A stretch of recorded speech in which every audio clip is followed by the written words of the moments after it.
معرفی بفرمایید و برندتون. خواهش می‌کنم. بنده بهرام محمدی هستم، تولید فرش که اسم برند بهرامه. 40 سال زمینه فرش ابریشم هم طراحی هم تولیدی کار میکنیم که یه تحولی ایجاد کردیم تو زمینه فرش ابریشم. قبلا همه لچک‌تران کار میکردن، گفتیم چرا که همین لچک‌تران چرا این به این صورت باشه که یه تحول ایجاد کردیم. بعد اولین طرحمون هم به عنوان رنگین کمان کار کردیم. بعد با اقیانوس کار کردیم، سبک‌های جدید گردش گل کار کردیم. اینا یعنی تو طبیعت هرچی هست ما تصویر کشیدیم تو کار فرش. من با اساتید طراح مطمئن صحبت می‌کردم، 3 تا نکته خوب گفتن. فرش قم یعنی ظرافت.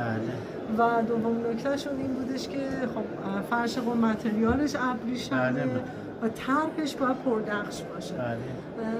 طراحان شما خب بر اساس سفارش شما دارن طراحی میکنن. میخوام ببینم شما گرایشتون بیشتر به طبیعت یا نه بر اساس رنگ اون ظرافت رو میخواید نشون بدید؟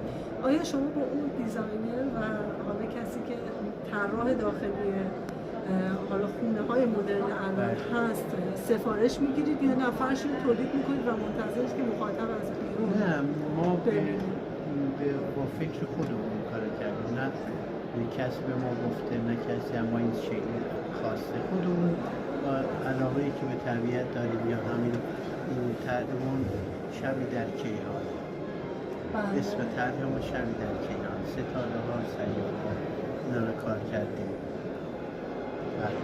و نمایشگاه خارج از کشور هم این کار رو به نمایش گذاشتید این سبک کار. نگاه حالا مخاطبین غیر ایرانی چی هست؟ خیلی تعجب میکردن، باور نمیکردن کار دست باشه. همه میگفتن یا ماشینیه یا اون که ما گفتیم کار دسته. تعجب میکردن. و اینکه آیا برتری برند شما نسبت به همه برندها فکر کنم نگاهتون به طراحیه. آیا این الان طرفدار داره؟ خدا رو شکر بوده. بله طرفدار داره.